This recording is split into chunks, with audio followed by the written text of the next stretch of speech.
$400,000. Checking. In cash. The teller looked up, her eyes gliding over my work jacket, flecked with the gray dust of cement. She smiled. Not a polite, customer service smile. It was the kind you can't hold back, a little snort that comes out through your nose. Sir, I'm sorry, how much was that? $400,000, I said, sliding my debit card across the counter. It's the end of the year. Time to pay the crew their bonuses. She didn't take the card. Her hand, nails painted a dusty rose, picked up the phone on her desk. Security? We have an individual in the lobby requesting a $400,000 cash withdrawal. She lowered her voice, but I heard every single word. Yeah, he's in construction gear. You might want to come take a look. Less than 30 seconds later, 2 security guards in black uniforms walked in from a side door. The tall one came and stood directly to my right. The shorter one circled around behind me, like they were handling a prisoner. Everyone in the lobby, all the people waiting for their numbers to be called, turned to stare. A woman, clutching her purse, shuffled a few steps away from me. Only then did the teller leisurely pick up my card, flipping it over in her fingers. Frank. Miller. That's me. ID. I pulled my driver's license from an inside pocket and handed it to her. She took it with 2 fingers, pinching the corner like she was afraid of catching something. Mr. Miller, $400,000 is a significant amount of cash. She placed the license on the scanner, her speech slow and deliberate. As per our policy, large withdrawals require advance notice. And she paused, glancing up at me. We need to verify the source of the funds. I'm the owner of Summit Construction, I said. The money is from a project payment. The company's business accounts are with this bank, too. She ignored that, looking down to type on her keyboard. She typed for maybe 2 minutes. The system shows you do have the available balance. She paused again. However, I knew what was coming next. A single cash withdrawal of this size triggers our anti-money laundering protocols. She finally exhaled. I'm required to report this. Report what? A suspected abnormal transaction. The tall guard took half a step forward, his arm practically brushing against mine. I turned my head and looked at him. Hey, pal, can you give me some space? He didn't move. Sir, please cooperate. The teller had already picked up the phone again. Mr. Peterson, I got a situation out here. A client wants to withdraw $400,000 in cash, but his appearance doesn't seem to match. Yes, the ID is real, but I think we need to conduct a further verification. Okay, got it. She hung up and gestured vaguely in my direction. Mr. Miller, could you please have a seat in the waiting area over there? The waiting area was a row of blue plastic chairs in the corner of the lobby, next to a water cooler, about 25 feet from the polished mahogany door of the VIP lounge. I sat down. The tall guard stood about 3 feet to my left, hands clasped behind his back, eyes fixed on me, like I was a shoplifter. My phone buzzed. A text from Mac. Boss, the 137 guys on the crew are all waiting. When are the bonuses coming? I texted back 2 words, soon. Stand by. Soon. But sitting on this hard plastic chair, feeling the guard's stare and the shifting eyes of everyone else in the room, I knew it wouldn't be soon at all. 2. I waited for 15 minutes. No one called my name. No one offered me a glass of water. The door to the VIP lounge cracked open, and the rich aroma of fresh coffee drifted out. A middle-aged man in a tailored suit, holding a porcelain cup, leaned out and murmured something to a client manager standing near the door. The client manager scurried over, her face a mask of accommodation. Mr. Peterson, how are things going with Mr. Reynolds? Reynolds is adding another $3 million to his investment portfolio, the bank manager, Peterson, said, taking a sip of coffee. His voice wasn't loud, but in the quiet of the lobby, it carried. He's going to be the one that gets us over our end-of-year quota. Sarah, you stay on top of that. Whatever Mr. Reynolds needs, he gets. Understood. As the client manager, Sarah, turned, she nearly bumped into the teller, Tiffany Chun. Tiffany, what's the deal with the guy in the corner? Sarah whispered. Tiffany rolled her eyes. Says he wants $400,000. He's dressed like he just walked off a construction site, with dirt under his fingernails. Does that sound normal to you? You don't think he's some kind of scammer, do you? Who knows? I've already flagged it. We're just waiting for the cops to get here. Does the boss know? I told the supervisor, and she said to just keep him here, Tiffany said with a slight curl of her lip. The boss is busy with Mr. Reynolds. No need to bother him with something like this. They weren't trying to be quiet. They probably figured I couldn't hear them from 30 feet away. But the lobby was silent. I heard every word. Just then, a young woman walked out of the VIP lounge. She was in her early 20s, wearing 4-inch heels, with flawless makeup and a Cartier Ballon Bleu watch on her wrist. Probably with Mr. Reynolds. As she passed me, her eyes flickered in my direction, and her stride faltered. Look, what is that smell? She covered her nose with her hand and quickened her pace toward the restroom. The guard watched her go, then looked back at me. He finally spoke. Sir, that odor. Could you maybe wait outside? I looked down at myself. The scent of cement dust, rust, and honest sweat. I'd been on site since dawn, supervising a 2-hour concrete pour. I hadn't had time to change. I'll wait here, I said. The guard frowned but didn't say anything else. From outside, I heard the faint sound of siren. 3. 2 uniformed police officers walked in, a man and a woman. The man was in his 30s, his partner a bit younger. Tiffany hurried over to meet them, an expression of finally, the cavalry's here on her face. Officers, thank you for coming. It's that man, she said, pointing at me. He's asking for $400,000 in cash, but his appearance and stated profession are clearly inconsistent. We're concerned about the legitimacy of these funds. The male officer walked over to me. Good afternoon, sir. I'm Officer Davis. His tone was professional at least. Can I see your ID, please? I handed him my license. Frank Miller, age 41, he read. Mr. Miller, the teller says you're trying to withdraw $400,000. That's right. And what's the purpose of the withdrawal? End-of-year bonuses for my crew. What job site? The Grandview Estates project south of town and the Riverbend complex up north. He looked up at me, probably trying to decide if I was telling the truth. Tiffany cut in from the side. Officer, look at how he's dressed. For $100,000. Officer Davis shot her a look, and she went quiet. Mr. Miller, do you have a business license or any other documentation with you? E-do. I reached into another pocket and pulled out a sheaf of papers, folded twice. Copy of the business license, tax registration, and our most recent tax payment certificate. The papers were a little wrinkled, the edges smudged. I hadn't been careful when I shoved them in my pocket this morning. Officer Davis took them and began to read. Summit Construction Group, he said aloud. Tiffany's expression flickered, but she quickly masked it. Summit Construction? Never heard of them, she muttered. Just then, a man who had been waiting in the lobby got up and ambled over. He wore a thick gold chain and was dangling a set of car keys, the type of middle-aged guy who loves to get involved. Whoa, $400,000, he said, his voice loud enough for everyone to hear. Hey, no offense, booty. But if you walk in here looking like that asking for that kind of money, what do you expect? A few people nearby chuckled. The man with the gold chain felt encouraged. I'm a business owner myself, he declared. And I wouldn't dream of showing up to my bank dressed like that to pull out that kind of cash. Someone else chimed in. Exactly. You come to a bank, you should at least put on a decent shirt. I didn't say anything. My phone buzzed again. A voice message from Mac. Boss, the guys have clocked out. They're all waiting in the cafeteria. Big Mike's wife just went into labor. He's waiting for his bonus to head to the hospital. What's the holdup? I silenced the phone and glanced at the clock on the wall. 2:17 p.m. I had been in the bank for 40 minutes, and I hadn't seen a single dollar of my own money. Officer Davis was on his phone, pacing over in a corner to verify my information.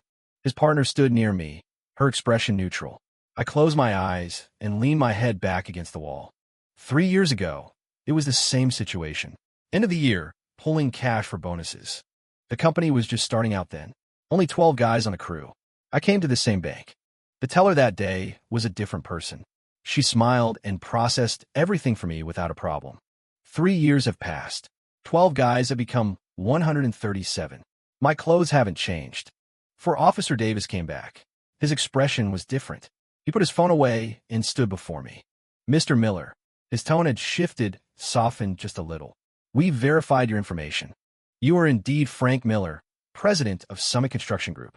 Your company is fully licensed and bonded, with a tax record showing payments of over. He didn't finish the number, but his stance changed. He was no longer standing directly in front of me, an interrogator, but slightly to the side. Everything checks out, he said. You're clear to proceed with your transaction. He turned and gave Tiffany a pointed look. Her mouth opened slightly. Officer, even if his identity is legitimate, a cash withdrawal of this size, it's his money in his account from a legitimate source, Officer Davis said, his voice even but firm. What's the problem with him withdrawing his own money? The teller's face went rigid. The female officer added, you might want to focus on improving your internal customer service protocols. The two officers left. The lobby was silent for a few seconds. The man with the gold chain cleared his throat and sat back down. Tiffany stood behind her counter, her face pale, but she forced the words out. Mr. Miller, well, I can process that $400,000 withdrawal for you now. No rush, I said. I stood up. I've been sitting on that plastic chair for almost an hour. It felt like I'd permanently warped it. I need you to look something up for me. I pushed the debit card toward her again. The total balance of all my accounts held at this institution. What? All of them? I repeated. Every single one. Tiffany stared at me for a moment, probably thinking it was a strange request. She took the card and started typing. The system crunched the numbers. Her fingers froze on the keyboard. Her eyes were fixed on the screen. She didn't move. And Mr. Miller, her voice had changed. Not just a change in professional tone. It was the sound of a voice being squeezed shut. You have 4 accounts with our bank. Correct. 1 checking, 2 certificates of deposit, and 1 primary business account. Correct. The combined total balance is... She swallowed hard.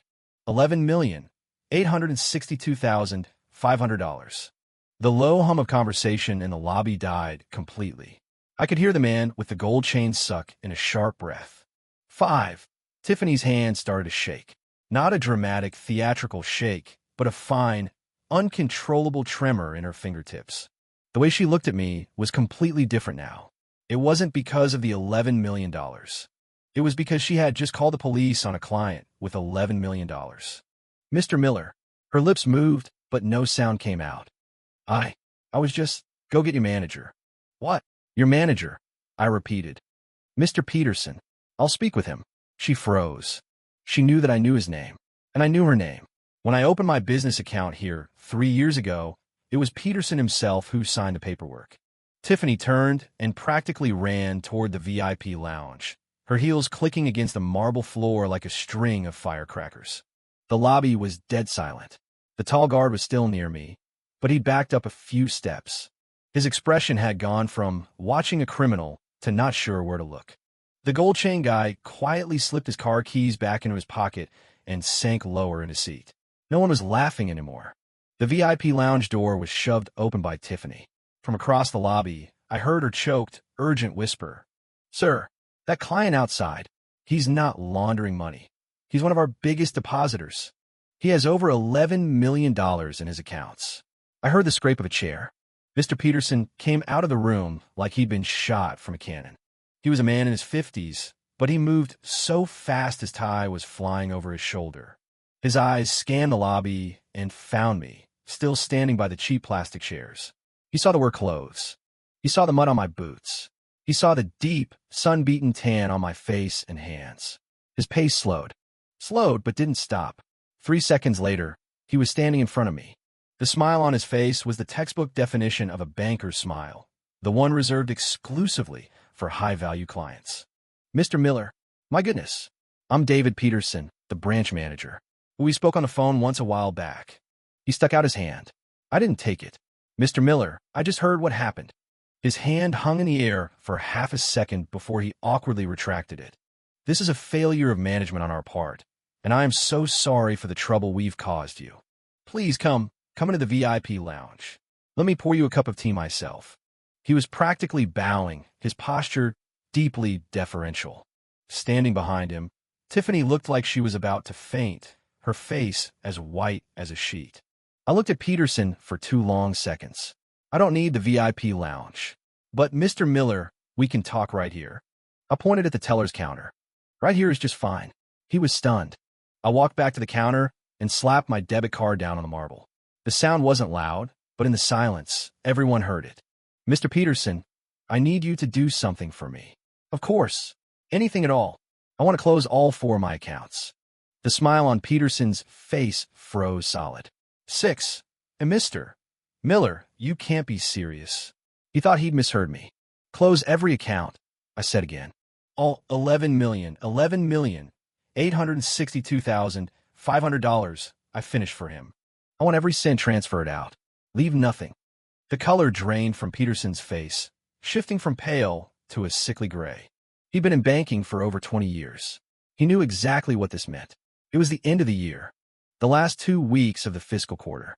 Losing an $11 million depositor wasn't just a matter of losing a bonus. It would crater his branch's performance metrics, sending them straight to the bottom of the regional rankings. Mr. Miller, please, let's just calm down, he said, his voice dropping to a conspiratorial whisper, trying to make the conversation private. But everyone in the lobby was watching. The young woman with the Cartier watch had returned from the restroom. She stood at the entrance to the VIP lounge, her mouth slightly open. It was our employees' attitude. It was unacceptable. On behalf of the entire branch, I apologize. Peterson gave a short, formal bow. Tiffany, get over here. Apologize to Mr. Miller. When he shouted her name, Tiffany's knees buckled. She stumbled forward, all the color gone from her face. Mr. Miller, I'm so sorry. I didn't know. You didn't know I had $11 million. So you were justified in calling the cops and accusing me of money laundering? Her lips trembled, but she couldn't form a response. Mr. Miller, Peterson cut in, taking control. Here's what we'll do. I'll immediately upgrade you to our Black Diamond VIP status. A dedicated wealth manager, one-on-one service. We'll increase your interest yield by 1%. No, 2%. All fees waived. What do you say? I just looked at him. Beads of sweat were forming on his forehead. Mr. Peterson, I said, 3 years ago, I came in here to open my first business account. I deposited $3 million. You pour me a cup of tea yourself. He nodded vigorously.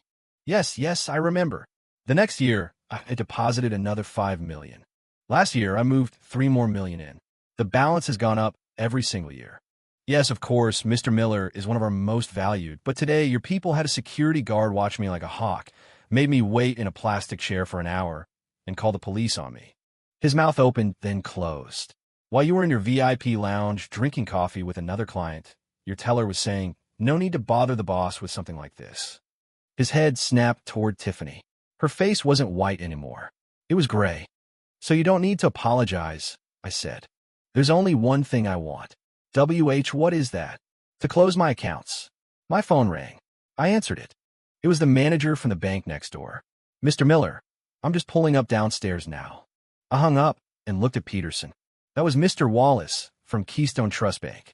He'll be here in 5 minutes. He's coming to pick up my $11 million. Peterson's legs gave out slightly, and he had to grab the counter to steady himself. 7. Mr. Miller, please listen to me. Peterson practically lunged at the counter. His knuckles were white where he gripped the edge. A client of your stature, we never should have treated you this way. I will deal with Tiffany Chun right now. She'll be reprimanded, suspended. She's fired. He yelled, pointing a trembling finger at her. What are you standing there for? Get on your knees and apologize to Mr. Miller. Tiffany finally broke, tears streaming down her face. I held up a hand. Don't. Mr. Miller, I don't need her to kneel, I said. I need you to close my accounts. Peterson's lips were trembling as his mind raced, searching for an out. He turned to Sarah, the client manager. Quick, get Mr. Miller a cup of tea, the best English breakfast we have. When Sarah brought the tea over, her hands were shaking too. She placed the cup on the counter and whispered, Mr. Miller, I am so sorry. Ich glänzte her. The client manager, Sarah, the one who had been whispering with Tiffany. I picked up the cup, didn't drink, and set it back down. The VIP door opened again. Mr. Reynolds emerged, a man in his 50s with a sizable belly, wearing a bespoke suit. The commotion had obviously drawn him out. Dave, what the hell is going on out here? His eyes swept across the lobby and landed on me. He frowned at first. Then his eyes went wide. Frank Miller. The lobby grew even quieter. Frank. Mr. Reynolds strode over, a look of genuine surprise and delight on his face. You're the guy behind the Grandview Estates project. You won the State Construction Quality Award last year, #1. I toured your site when I was putting in a bid for a neighboring plot. He turned back to Peterson. Dave, you don't know him? This is Frank Miller from Summit Construction. The man's building half the new development south of the river. Peterson's face was a frozen mask. It wasn't that he didn't know the name. It was that he never imagined the man in the work clothes, sitting in a plastic chair, surrounded by security, was that Frank Miller. Mr. Reynolds was still talking. "Frank, what are you doing dressed like this at the bank?" "Pushing a deadline," I said. "No time to change." "Haha, same old Frank." Reynolds clapped me on the shoulder, then took in the tense atmosphere, and his smile faded. "Wait a minute. What happened here?" No one answered him. The young woman in the high heels had disappeared back into the VIP lounge at some point. The man with the gold chain was trying to become one with his chair. Tiffany stood motionless, her makeup streaked with tears. Just then, the main glass doors of the bank swung open. A man in a dark overcoat walked in, flanked by 2 assistants. He saw me immediately. He walked over with a smile and extended his hand. "Mr. Miller, thanks for your patience." "Mr. Wallace," the branch manager for Keystone Trust. He shook my hand, his grip firm and confident. It wasn't a strong grip because of $11 million. It was the same grip he'd used 6 months ago when he came to one of my job sites to try and earn my business. "Mr. Wallace, thanks for coming," I said. $11 million. I want to transfer it all." "It's no trouble at all," he said. "I've already prepared the paperwork."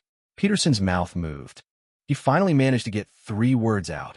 "Mr. Miller, I'm begging." I didn't even look at him. 8. The transfer was processed right there at the main counter. Tiffany was in no shape to do it, so another teller was called over. Her hands were shaking so badly, she entered the password wrong twice. The confirmation window for a large transfer popped up on her screen. First transaction, checking account, $612,000. Second transaction, 1-year CD, $4.2 million. Third transaction, 3-year CD, $2.8 million. Fourth transaction, business account for $1,250,500. With every transfer, the teller's face grew another shade paler. Peterson stood beside the counter, his mouth hanging open, speechless. His phone rang 3 times. He ignored the first 2 calls.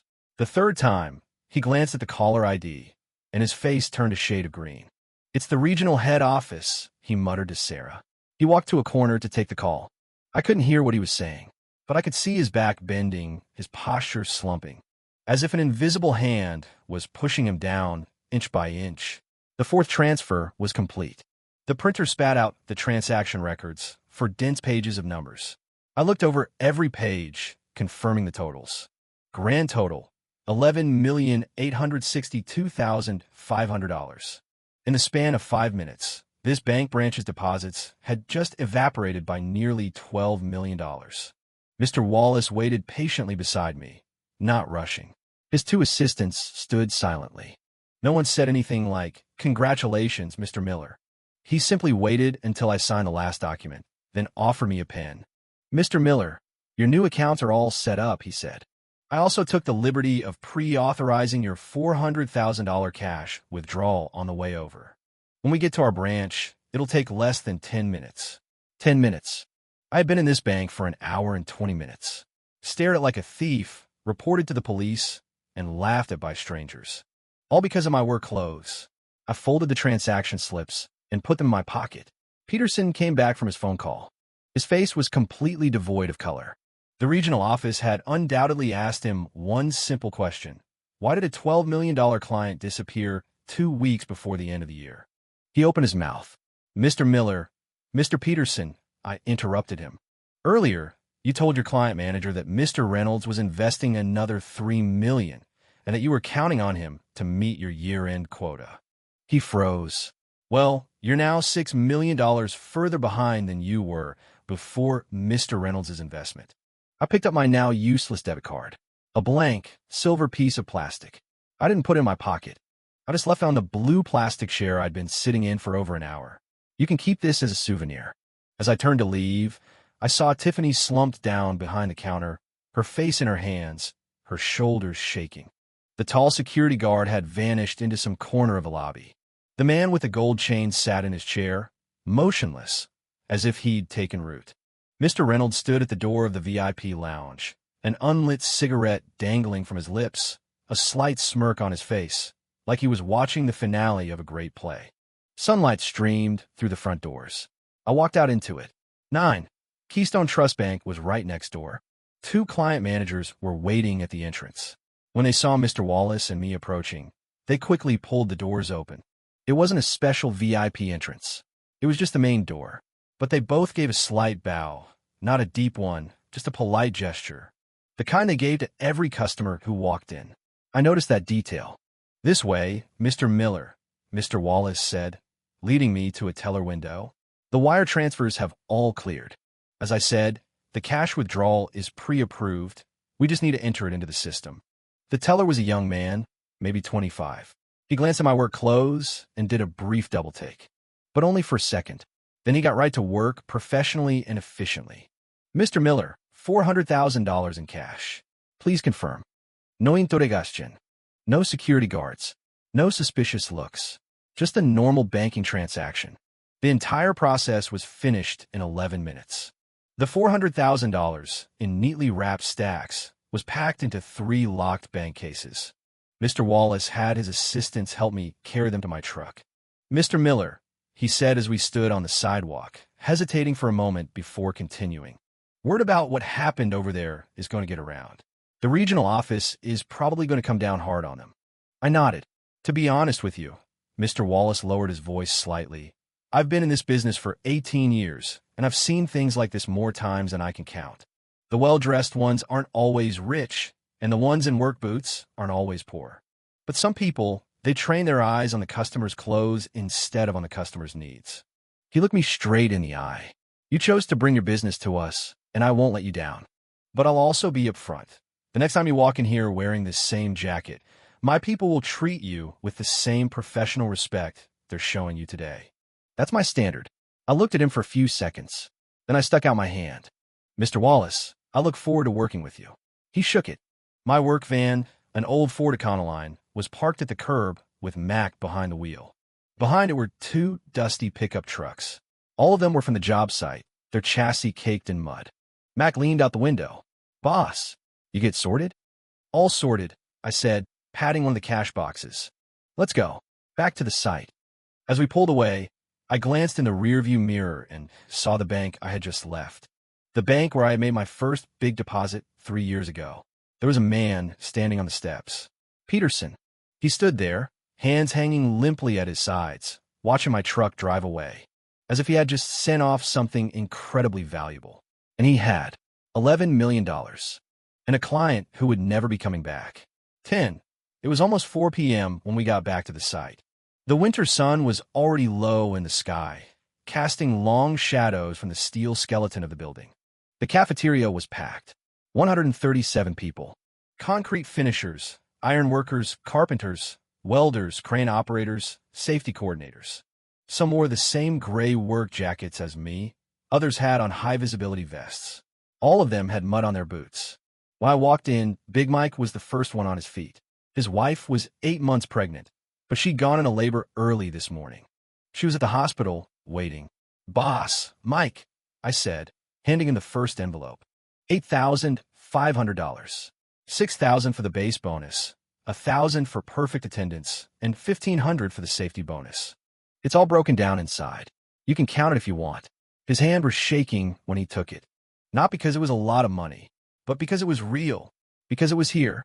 "Thanks, boss," he said, his voice thick. He turned and rushed out the door. Mac yelled after him, "Mike, take it easy on the road. There's ice out there." "I will," his voice called back, already distant. I handed them out one by one. I had written each person's name and the specific amount on their envelope. Mac thought I was crazy for doing by hand. "Couldn't you just print labels?" he'd asked.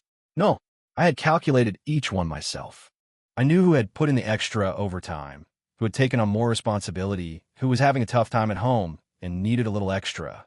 137 envelopes, each one calculated and written out. It's like building a high-rise. If the foundation is solid, the building won't fall. By the time I handed out the last one, the sky was completely dark. The fluorescent lights of the cafeteria hummed overhead. On the tables, the cooks had laid out a feast. The head cook had gone all out tonight. Slow-roasted barbecue brisket, blackened redfish, peel and eat shrimp. "Special occasion, Mr. Miller." "On the house," she said with a wide grin. "About 30 guys stay to eat, most of them from out of state, not going home for Christmas. Mac poured me a glass of whiskey. Hard stuff. That's what we drank on the job site. Boss, I heard what happened at the bank today, he said quietly. You're not pissed. I picked up the glass. The whiskey burned. Pissed about what? A client with $12 million gets treated like a damn criminal? How could you not be? You think I should have worn a suit and tie to the bank? No, that's not it. It's just they're bastards, that's all. I didn't answer. I looked around the room at the weather-beaten faces, the calloused hands, the work clothes stained with concrete and dirt. Dressed just like me. Mac. Yeah. There's nothing to be ashamed of with these clothes. He paused for a second, then raised his glass and clinked it against mine. Damn right, he repeated. Nothing to be ashamed of. Outside the window, the massive floodlights of the construction site blazed to life, illuminating half the night sky. Like the moon had fallen to earth. 11. Mac told me what happened afterward. 3 days after the incident, the regional head office issued a formal notice. Tiffany Chun was fired. Not suspended, not written up. Fired. The official reason cited was gross violation of customer service protocols, discriminatory treatment of a client based on appearance, resulting in a major loss of assets and significant reputational damage. Her professional certification was flagged internally. No other branch in the state would hire her for at least 3 years. David Peterson was removed from his position as branch manager. He was transferred back to a desk job at the regional office. A demotion of 2 levels.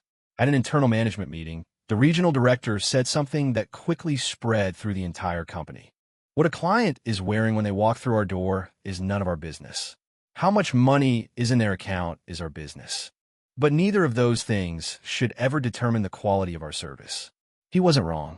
But I knew the real reason the head office acted so swiftly wasn't because of some high-minded principle. It was because after my $12 million walked out the door, that branch's monthly deposit numbers didn't just fail to meet their target. They went negative. Dead last in the entire city. Their annual performance rating dropped from AB to AD. The end-of-year bonuses for every single person at that branch, from the managers to the tellers, were wiped out. All because of one teller's phone call. All because of one pair of eyes that judged a man by his clothes. Mac was telling me all this while I was on site, supervising a concrete pour. The Grandview Estates, Building 3. We were about to top out. So, boss, how does that make you feel? He asked. Doesn't make me feel anything. Really? Really? I crouched down next to the rebar cage, watching the concrete pump spray a thick gray slurry, filling the forms layer by layer. This building was 26 stories tall. Every single floor required a foundation, tying steel, setting forms, pouring concrete, and curing it. You build it one floor at a time. You can't rush it. People are the same way. 23 years ago, when I first came to this city with a duffel bag over my shoulder, I had $400 in my pocket. My first job was hauling bricks on a construction site. $45 a day. I lived in a worker's dorm, ate cheap bread and pickles for dinner. In the winter, when the pipes froze, you had to use a hammer to break the ice just to get water to wash your face. Later, I got my contractor's license, then my professional engineering certification. Then I started my own crew. 12 guys. Then 12 guys became 137. The style of my clothes never changed. It wasn't because I couldn't afford a suit. It was because a work jacket is practical on a job site. I'm still on site every day. I check the spacing on every piece of rebar, the level of every form, the slump of every truckload of concrete. If I don't check it myself, I can't rest easy. These are my buildings. But someday, they're going to be other people's homes. Mac asked me again, so you don't regret pulling that money out? I thought about it. No regrets. Not even a little. Not even a little. I stood up and brushed the dust from my knees. In the distance, I could hear the roar of a cement mixer blended with the shouts of the crew as they worked. Come on, Mac. Let's go, I said. Where to? Still need to inspect the rebar on the north side of Building 3. I started walking along the muddy track that served as a road. Beneath my feet was mud, gravel, and hardened concrete. Overhead was the flat, gray winter sky. I was wearing my gray work jacket, the same one worn by my 137 guys. There's nothing to be ashamed of. There never was.